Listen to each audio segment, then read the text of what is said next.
Hey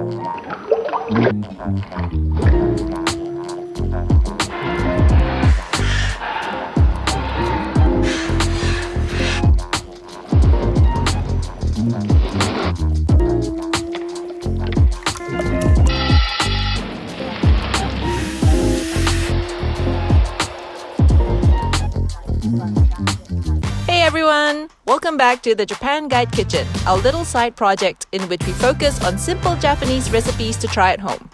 Today, we're going to make okonomiyaki, a savory Japanese pancake. We'll need cabbage, plain flour, eggs, stock powder, sliced meat, cheese, okonomiyaki sauce, mayonnaise, Aonori, Katsuobushi shavings, vegetable oil, and a spatula for flipping. Okay, I'm gonna get started by slicing the cabbage and putting it aside. Next, we're gonna make our batter. First, mix the flour with stock powder. Then add the eggs and water and mix until smooth.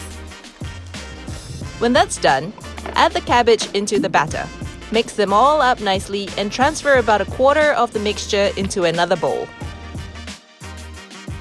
Alright, I'm ready to make my pancake. The beauty of okonomiyaki is that you can put whatever you think tastes good into the mixture. Well, most things anyway. You can go with other kinds of meat, seafood, or more vegetables if you want. I'm gonna go with sliced pork and cheese. First, turn the heat on to about medium and oil your heated frying pan.